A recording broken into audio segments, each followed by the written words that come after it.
అందరికీ నమస్తే అండి. మిస్టర్ పిడుగు ఛానల్‌కి స్వాగతం. నేను ఇప్పుడు మాట్లాడబోయే టాపిక్ ఏంటంటే, ఈ మధ్య కాలంలో కాకినాడ ఎమ్మెల్యే గౌరవ శ్రీ పంతం నానాజీ గారు, మాజీ ముఖ్యమంత్రి వైఎస్ జగన్మోహన్ రెడ్డి గారి మీద చేసే మాటలు నాకు అస్సలు నచ్చడం లేదు. ఒక జనసేన పార్టీ నాయకుడిగా దీన్ని నేను సమర్థించలేకపోతున్నాను.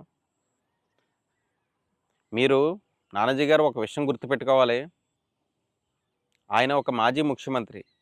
ఆ స్థాయిలో ఉన్న వ్యక్తిని ఇలాంటి భూత పురాణంతో మీరు మాట్లాడితే జనం మీ పక్కనున్న వాళ్ళు ఆ రోజు మీరు మాటలు విన్నవాళ్ళు లేదంటే ఆ నిమిషానికి అందరూ చప్పట్లకొచ్చి కేకలు వేసి అందరూ మిమ్మల్ని ఏదో చెయ్యొచ్చు. కానీ ఎవరైతే పబ్లిక్ ఉన్నారో ఆ పబ్లిక్ దీన్నే హర్షించరు. ఒకసారి మీరు అర్థం చేసుకోండి. గతంలో 2019 నుంచి 24 మధ్య కాలంలో జగన్మోహన్ రెడ్డి గారు ఎవరిని కూడా ఇలా బూతులు మాట్లాడలేదు. ఇలాంటివి రౌడీయిజం చేయలేదు. ఎవరిని కూడా వ్యక్తిగతంగా ఎవరిని కొట్టలేదు.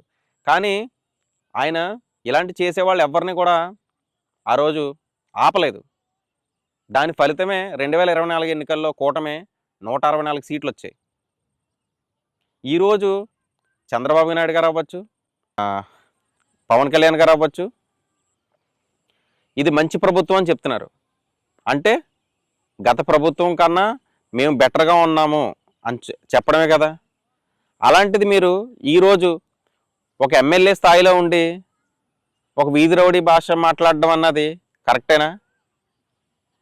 రేపొద్దుట ఎవరైనా సరే మీకులాగే పవన్ కళ్యాణ్ గారిని ఇదే భాషతో మాట్లాడారనుకోండి అవతల పార్టీ, మేమేం సమాధానం చెప్పాలి? ఆ రోజు మీ ఎమ్మెల్యే మాట్లాడాడు కదా అని అడిగితే మేమేం సమాధానం చెప్పాలి? అన్‌పార్లమెంటరీ లాంగ్వేజ్ అంటారు కదండి! ఒక ప్రజాప్రతినిధికి మీకు అది తెలీదా? ఇలాంటివి ఎవరూ సమర్థించరండి. బూతులతో మాట్లాడి మనుషుల్ని ఆ రోజు ఆనందాలు వస్తాయి తప్ప ఇలా లాంగ్ టర్మ్‌లో ఇది మనిషికి చెడే చేస్తుంది, పార్టీకి చెడే చేస్తుంది. ఇలాంటివి చేయడం వల్ల పార్టీ దిగజారిపోతుంది తప్ప పైకి ఎదగదు. దీన్ని ఒకసారి ఆలోచించుకోవాలి. బావ కళ్ళల్లో ఆనందం కోసం అనుకోవడానికి కూడా పవన్ కళ్యాణ్ గారు ఇలాంటి వాటిని సమర్థించే మనిషి కాదు. మీరు ఎవరైనా ఏదైనా విమర్శ చేయండి, ఎవరినైనా విమర్శ చేయొచ్చు. మీరు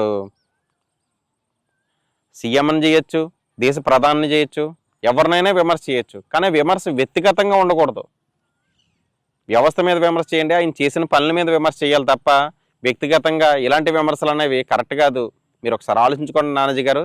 దీనివల్ల పార్టీ బ్యాడ్ అవుతుంది తప్ప దీంట్లో ఏమీ ఉపయోగం ఉండదు. Thank you.